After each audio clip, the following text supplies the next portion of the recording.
વિધાનસભાની પ્રશ્નોત્તરીમાં વિરોધ પક્ષના નેતા અમિતભાઈ દ્વારા વર્ષ 2023ની જે સરકારી નોકરીઓની સાથે સાથે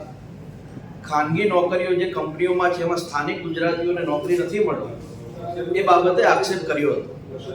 અને સમગ્ર ગુજરાતની અંદર સરકારના GR મુજબ જે પણ ખાનગી કંપનીઓ છે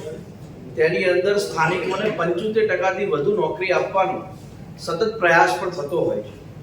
અમારી વિરમગામ વિધાનસભાની વાત કરીએ અમદાવાદ જિલ્લાની, તો અમદાવાદ જિલ્લાની અંદર સાણંદ અને માંડરનો સર વિસ્તાર એ ખૂબ મોટો ઓટોમોબાઈલ હબ બન્યું છે। મારુતિ હોય, હોન્ડા હોય, ફોર્ડ હોય કે અન્ય કોઈ પણ કંપની હોય, એ તમામ કંપનીઓમાં સ્થાનિક લોકોને નોકરી આપવા માટે સરકાર તરફથી અને સ્થાનિક ITIઓમાં પણ ભરતી રોજગારી મેળો પણ કરવામાં આવે છે અને મોટા પ્રકારમાં સ્થાનિક લોકોને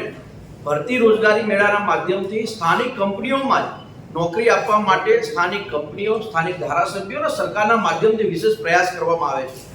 સતત કોંગ્રેસ દ્વારા એ આક્ષેપ કરવામાં આવતો હોય છે કે સ્થાનિક કંપનીઓમાં સ્થાનિક લોકોને, સ્થાનિક યુવાનોને નોકરી નથી મળતી, પરંતુ કદાચ કોંગ્રેસને એ વાતની જાણકારી નહીં હોય કે સ્થાનિક ITIઓમાં સ્થાનિક કંપનીઓના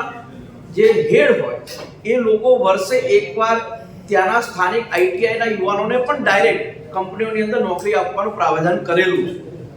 ગુજરાતની અંદર અમદાવાદ જિલ્લો હોય, મહેસાણા હોય કે જામનગર હોય, આ તમામ જગ્યાએ સ્થાનિક યુવાનોને સરકારી નોકરીની સાથે સાથે ખાનગી કંપનીઓમાં પણ નોકરી મળે એના માટેના વિશેષ પ્રયાસ થાય છે અને એનાથી પણ વિશેષ આપણે અમદાવાદની જ વાત કરીએ તો અમદાવાદમાં ઘણી એવી કોલેજો છે, ઘણી એવી એન્જિનિયરિંગ કોલેજો છે જ્યાં મોટી મોટી કંપનીઓ ડાયરેક્ટ આવીને યુવાનોને પ્લેસમેન્ટ પણ આપતી હોય છે। એટલે રાજ્ય સરકાર માનનીય ભૂપેન્દ્રભાઈ પટેલના નેતૃત્વમાં એ સતત પ્રયાસ કરે છે કે સરકારી નોકરીઓની સાથે સાથે ખાનગી કંપનીઓમાં પણ યુવાનોને તત્કાલ નોકરીઓ મળે અને જે પણ યુવાન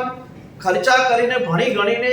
જે બહાર નીકળે છે એ ભટકે નહીં, એ બેરોજગાર ન રહે, એના માટેનો પણ સરકાર તરફથી ખાનગી કંપની અને સરકારી નોકરીઓ માટેનો વિશેષ પ્રાવધાન પણ કરેલું છે અને પ્રયાસ પણ કરેલા છે। પરંતુ કોંગ્રેસ કોઈ મુદ્દો ન હોય એટલે ચૂંટણી આવે ત્યારે ખેડૂતોનો મુદ્દો, બેરોજગારીનો મુદ્દો ઉપસાવીને લોકોને ગેરમાર્ગે દોરવાનું કામ કરે છે। હમણાં જ રાજ્ય સરકારે GPSCની હોય, ક્લાસ 1, 2, 3ની કોઈ પણ પરીક્ષા હોય એની અંદર પારદર્શિકતા લાવીને પણ યુવાનોને નોકરી આપવા માટેનો વિશેષ આયોજન પણ કરેલું છે અને આવનારા દિવસની અંદર આમ તો આખા ગુજરાતની સાથે સાથે દેશની વાત કરીએ તો સમગ્ર ભારતની અંદર ગુજરાત રોજગારી આપવામાં આજ પણ અવ્વલ રહ્યું છે, જેના કારણે યુવાનોને ઘણી ઠાઠક પણ મળી છે।